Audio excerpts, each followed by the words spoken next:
Wassalatu wassalamu ala asyrafil anbiya'i wal mursalin wa ala alihi wa sahbihi ajma'in. Subhanaka la ilma lana illa ma 'allamtana innaka antal alimul hakim wa la haula wa la quwwata illa billahil aliyyil azim. Sidang penonton yang dirahmati oleh Allah, alhamdulillahirabbil alamin. Diizinkan oleh Allah Subhanahu wa taala bertemu lagi kita dalam siri ini. Insyaallah moga-moga pertemuan ini akan membuahkan hasil iman dan ilmu untuk kita menjadi manusia yang terus beribadah kepada Allah Subhanahu wa taala. Dengan arti kata lain, seterusnya terbenalah hidup ini sebagai hidup yang cemerlang insya-Allah. Sedang penonton, manusia ini dijadikan oleh Allah Subhanahu wa taala dan dibekalkan dengan ilmu. Kekuatan manusia adalah kekuatan ilmu.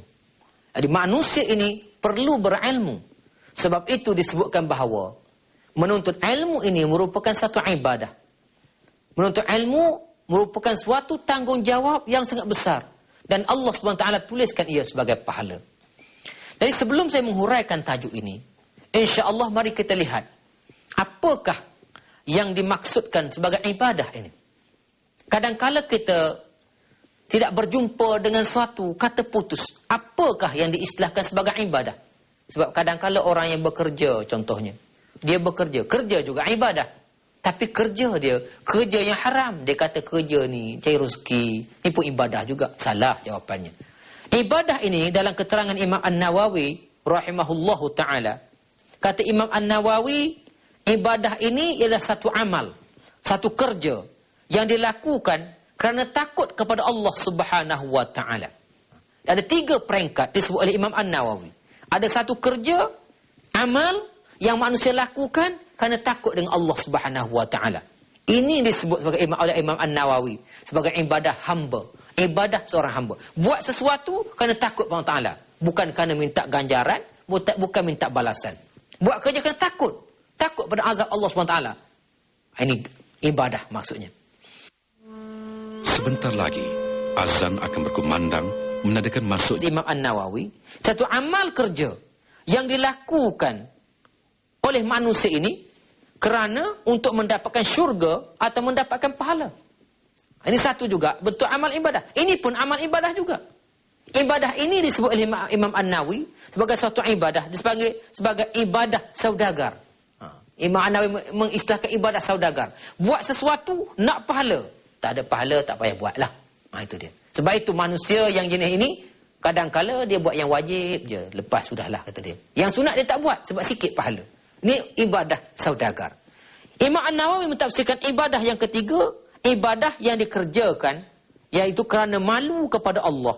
Ataupun dikerjakan ibadah ini, kerana menunjukkan tanda-tanda syukur kepada Allah Subhanahu wa ta'ala. Maka ini disebut sebagai satu ibadah, ibadah yang merdeka. Di 3 peringkat ibadah ini Imam An-Nawawi cerita. Jadi saya nak sebut balik dalam pendekatan menuntut ilmu sebagai satu ibadah. Yang mana satu? Ketiga-tiga perkara ini juga dikira ibadah kata Imam An-Nawawi. Jika manusia melakukan sesuatu sama ada kerana takut kepada Allah Subhanahu wa taala ataupun manusia ini melakukan kerja untuk mendapatkan pahala kerana Allah Subhanahu wa taala ataupun dia melakukan satu kerja ibadah ini kerana dia merasa syukur dengan Allah Subhanahu wa taala ataupun dia merasa malu dengan Allah Subhanahu wa taala, pun ini juga dikira suatu ibadah. Artinya, kalau orang-orang yang belajar menuntut ilmu kerana mengharapkan ilmu itu dapat membina diri, takut ia menjadi manusia yang rosak, dia dapat pahala ibadah. Yang kedua, kalau dia belajar menuntut ilmu, moga-moga sepanjang dia menuntut ilmu Allah Taala beri pahala. Macam kata Rasulullah SAW, man salaka tariqan yaltamisu fihi ilman sahalallahu lahu tariqan ilal jannah. Barang siapa menuntut ilmu, mati dia dalam suasana menuntut ilmu tadi, Allah permudahkan jalan syurga. Artinya, dapat pahala sepanjang masa. Pun ini dikira ibadah juga. Niat dapat pahala, dapat ibadah. Ataupun dia menuntut ilmu, kan dia malu dengan Allah Ta'ala menjadi manusia jahil. Ada orang sedang penonton, yang dia tak malu jadi orang jahil. Ada. Dia tak malu. Dia jadi orang jahil. Tak tahu apa-apa. Dia tak rasa malu. Sepatutnya dia rasa malu. Kalau dia rasa malu jadi orang jahil, dan sebab itu dia nak belajar, maka ini pun juga ibadah. Itu kita lihat ada orang ketika mana orang azan, dia masih lagi berborak di kedai kopi. masih seronok minum kopi, ataupun masih duduk buat tak tahu saja. Jahilnya dia tak berasa malu. Kalau dia rasa malu dengan ini, insya-Allah dia belajar. Jadi sidang penonton, ketiga-tiga perkara tadi kata Imam An-Nawawi adalah merupakan ibadah. Jadi niatnya untuk dapat pahala ke untuk malu, takut dengan Allah Ta'ala, malu dengan Allah Ta'ala pun juga ibadah. Jadi kalau kita belajar untuk ini, akan Allah Subhanahu Wa Ta'ala berikan pahala kepada kita. Alangkah beruntungnya manusia yang belajar ini. Sebab itulah dalam kehidupan manusia, kalaulah manusia itu tidak penuhkan hidupnya, daripada ia mula mengenal dunia ini, sampai akhirnya, dia hanya belajar sekadarnya saja, maka rugi hidupnya. Sebab itu kalau kita lihat, pergi ke masjid, tengok orang sembahyang, berbagai-bagai jenis sembahyang. Berbagai-bagai, angkat takbir pun dah berbagai-bagai, duduk tahiyat, duduk antara duduk, berbagai-bagai jenis. Mengapa berlaku begini? Ini menandakan bahawa manusia tidak ada landasan ilmu kepada ibadah yang sebenar. Dia tidak pernah melihat bagaimana Rasulullah SAW sembahyang. Memang tak pernah kita lihat, tapi tak pernah membaca hadis tentang bagaimana Rasulullah sembahyang. Jadi dia tidak dapat. Ibadahnya hanya ibadah ikut-ikut saja. Ibadah ikut-ikut saja. Dan kalau nak kirakan dalam kalau kita buat kajian pesennya kepada orang-orang yang beribadah secara ikut. Tanya seorang umur 40 tahun, 50 tahun. Dia kata dia semayang, tengok ayah dia semayang dulu. Setengahnya dia semayang, alah tengok-tengok orang, lebih kurang begitulah. Kita tak nak sistem itu. Sebab oleh kerana menuntut ilmu adalah merupakan ibadah, apalah salahnya kita belajar, itu ibadah. Setiap masa dan ketika Allah Ta'ala beri pahala. Dan nak menunjukkan petanda kepada manusia ni, dia dikehendaki oleh Allah SWT, ataupun dia disayang oleh Allah Ta'ala, ialah orang yang belajar.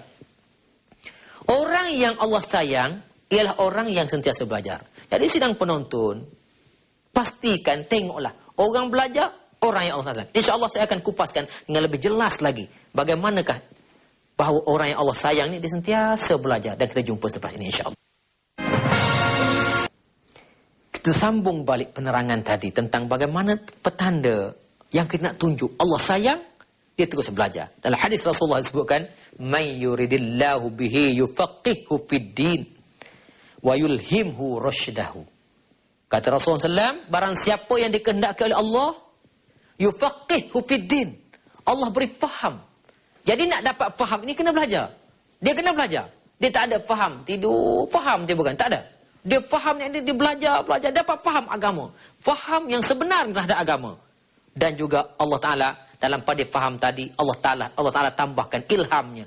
Allah Ta'ala tingkatkan kefahamannya terhadap ilmu dan Allah ilhamkan petunjuk kepadanya. Ini orang yang Allah Ta'ala kehendaki. Jadi sidang penonton yang dirahmati Allah Ta'ala, balik, mari kita muhasabah. Yang kita tunjuk pada orang lain, muhasabah diri kita. Apakah kita sekarang ini sedang belajar?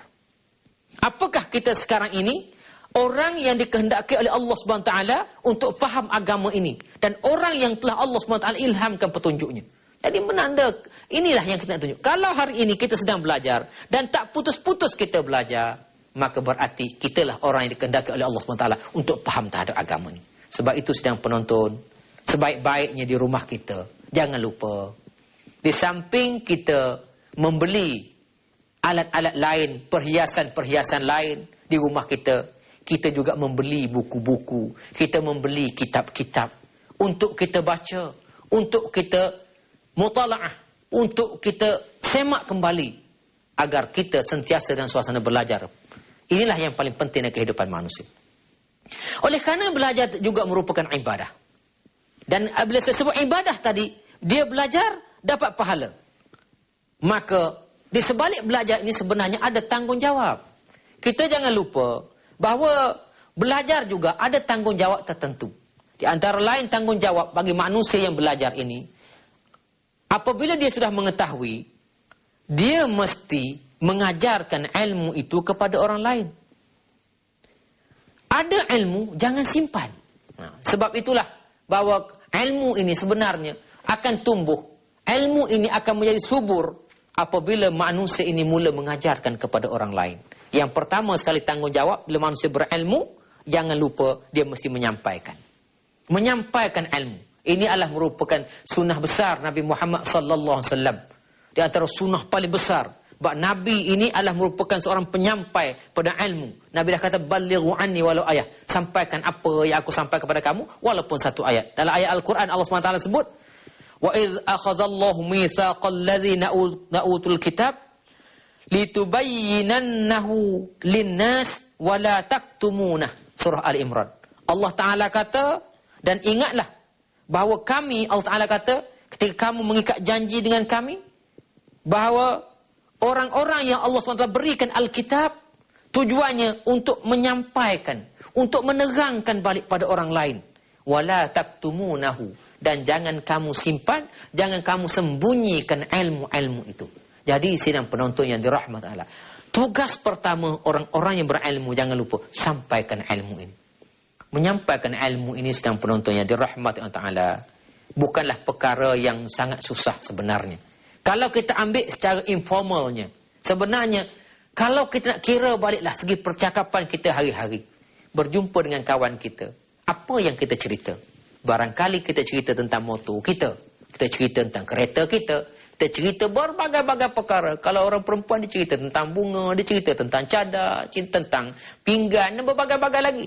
Kita ubah sikit style kita. Mulai hari ini, kita mula nak bercakap, berjumpa orang, sila bercakap tentang ilmu.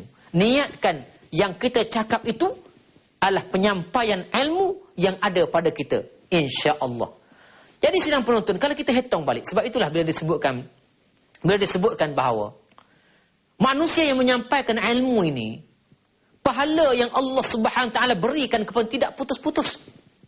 Tidak putus-putus. Bila kita renung balik, kita buat catatan kembali. Barangkali kita inilah ketika mana negara kita lah diislamkan. Agak-agaknya kalau nak ambil sejarah Melayu, zaman para miswara dahulu, ya, datang pedagang daripada Arab mengislamkan orang-orang Melaka. Saya ambil contoh. Jadi apabila diislamkan, penyebaran agama itu bersambung-sambung. Bermula daripada seorang saya menyampaikan ilmu, orang kedua menyampai, orang ketiga menyambung. Sidang penonton, cuba kita bayangkan, cuba kita ingat balik. Nabi Muhammad sallallahu alaihi wasallam menyebutkan, kata Nabi, bahawa apabila seseorang manusia itu man da'a ila huda, barang siapa mengajak orang bercakap kepada yang kebaikan ataupun menceritakan perkara-perkara ilmu atau berdakwah, lebih mudahnya, maka Allah SWT akan beri pahalanya seperti mana apa yang dilakukan oleh orang itu. Jadi sebab itu turun temurun, bila kita bercakap dengan satu ilmu yang baik, maka ilmu itu diperturunkan. Kalau hari ini kita mengajar anak kita baca Al-Quran sebagai contoh di rumah, ajar isteri kita baca Quran, ataupun kita buka kelas Al-Quran, kita ajar. Cuba bayangkanlah, anak kita 10 orang. 10 orang ini, anak kita nanti akan berkahwin dan mereka juga akan dapat 10. 10 kali 10, 100 cucu kita. 100 cucu yang asalnya kita mengajar anak kita Al-Quran, arti diperkembangkan jadi 100. Bayangkanlah pahalanya. Masya Allah. Begitu banyak sekali pahala. Maka ibadah ini akan berkembang. Hinggalah akhir dunia ini tidak akan terputus ilmu itu. Sebab itulah sidang penonton yang dirahmati oleh Allah Ta'ala, jangan sayangkan ilmu. Cari ruang, cari masa untuk kita menuntut ilmu. Belajar bersungguh-sungguh untuk kita sampaikan balik. Agar ketika mana kita telah kembali pada Allah Subhanahu Wa Ta'ala ataupun kita mati, ilmu yang kita sampaikan itu akan diperkembangkan. Dan sebab itu kena jaga-jaga. Dalam menyampaikan ini jangan silap. Menyampaikan ini jangan dalam Al-Quran wala taktumunahu, jangan kita menyembunyikan yang sebenarnya. Jangan kita sembunyikan yang sebenarnya. Jangan kita putar belit yang sebenarnya. Bila kita putar belit kan ilmu ini, nanti ilmu inilah juga akan melaknati kita. Jadi sidang penonton, insya-Allah, sampai ini saya nak sebutkan bagaimanakah bencana, akibat, musibah yang akan menimpa manusia yang memutar belitkan ilmu. Insya-Allah kita jumpa selepas ini.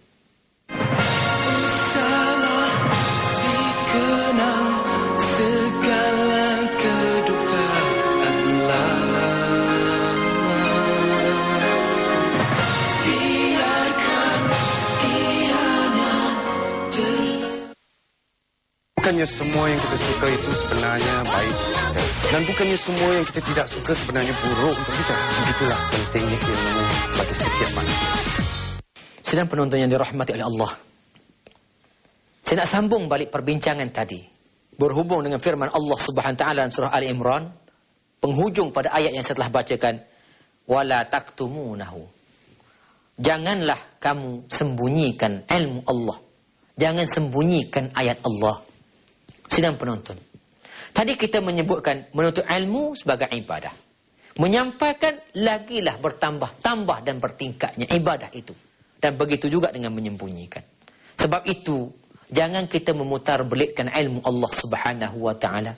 Jangan kita memutar belitkan kebenaran daripada agama yang suci ini. Sebab itulah hadis Rasulullah sallallahu alaihi wasallam. Rasulullah sebut, "Man 'alima 'ilman fakatamahul jammuhullahu yaumal qiyamah bilajmin min nar."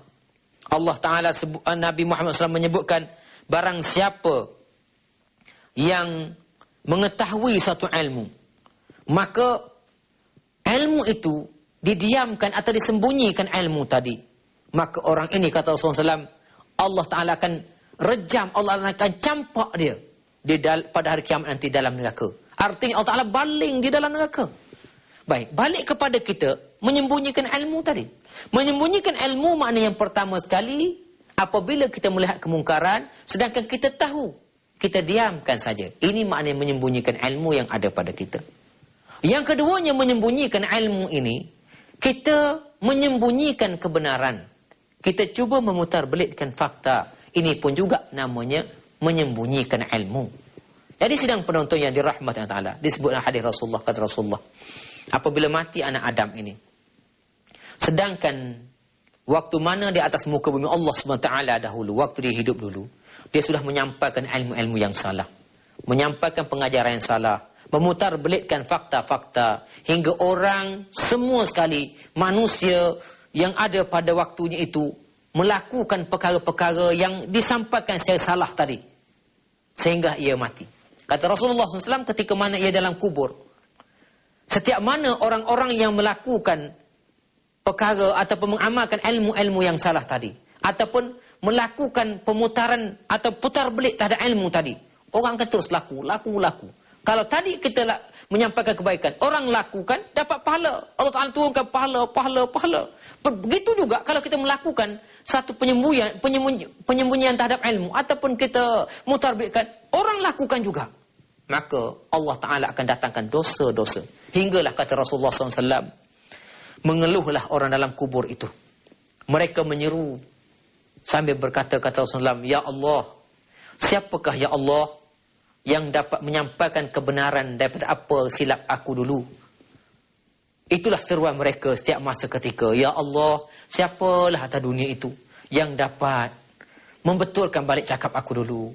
Ya Allah, siapakah ya Allah yang dapat membetulkan balik fakta-fakta silap aku dulu? Siapakah ya Allah yang dapat membetulkan ya Allah penyembunyian yang aku lakukan terhadap ilmu Allah Ta'ala? Itulah seruan mereka. Tapi jawapan tiada siapa pun yang dengar. Sebab yang dah mati, berseru macam mana pun tak ada siapa yang dengar. Maka berterusanlah orang mengamalkan ilmu-ilmu yang salah tadi.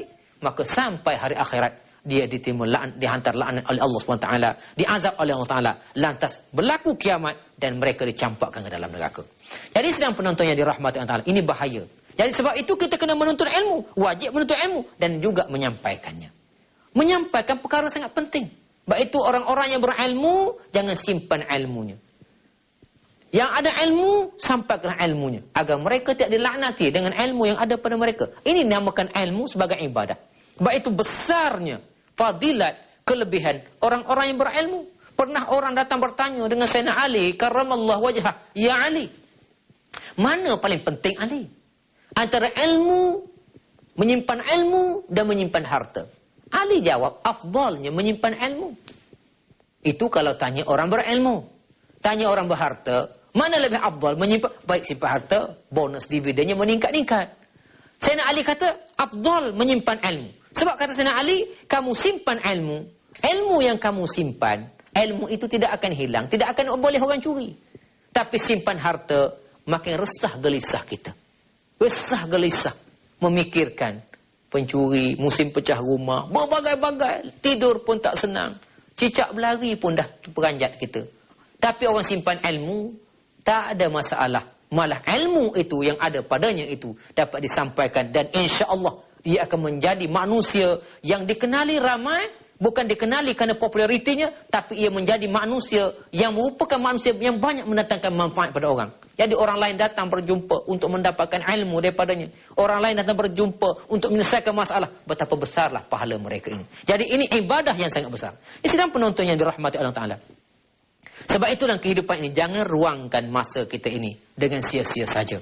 Mari kita sama-sama menuntut ilmu. Dalam hadis Rasulullah sallallahu alaihi wasallam, Nabi menyebutkan, li an yahdiyallahu bika rajulan wahidan khairan laka minad dunya wa ma fiha. Kata Rasulullah sallallahu alaihi wasallam, andainya Allah Subhanahu wa taala memberikan ilmu, memberi hidayah, memberi petunjuk dengan ilmu pada seorang lelaki, maka ilmu itu lebih baik daripada minat dunia wa ma fiha. Lebih baik jika dibandingkan dengan isi dunia ini dan apa yang ada dalam dunia ini. Artinya jika manusia berilmu itu, ilmu yang ada padanya itu lebih baik daripada isi dunia. Beri kepadanya isi dunia, contohnya. Beri kepadanya lombong emas, beri kepadanya lombong aram batu, beri kepadanya lombong minyak, pun tidak hebat nak banding dengan orang yang dapat ilmu. Sebab itu hebatnya manusia berilmu. Dalam kehidupan ini, kita mesti meramaikan orang yang berilmu. Sebab itu, alhamdulillah, dalam perkembangan ilmu hari ini kita nampak berpusu-pusu orang belajar. Tapi kita jangan lupa, berpusu-pusu belajar bukan untuk tujuan lain. Tujuan untuk membina diri, membina manusia. Dan jangan lupa, makin banyaknya ilmu yang kita tahu, maka tanggungjawab untuk menyampaikannya itu makin banyak, makin banyak. Sebab itu kita jangan berhenti daripada belajar dan teruskan belajar dan teruskan menyampaikan ilmu ini. Moga-moga Allah Ta'ala akan beri ganjaran yang cukup baik kepada kita. Mati kita pun insya-Allah pahalanya tidak akan putus-putus insya-Allah. Jadi sedang penonton yang dirahmati Allah, inilah bentuk yang saya nak sebutkan tentang bagaimana ilmu itu merupakan satu ibadah yang sangat besar. Ilmu itu juga merupakan satu ibadah yang jangan diabaikan oleh manusia insya-Allah. Sekarang ini saja insya-Allah. Kalau diizin oleh Allah SWT, kita bertemu lagi. Aqulu qawli hadha, wa astaghfirullahal azim li wa lakum. Wassalamualaikum warahmatullahi wabarakatuh.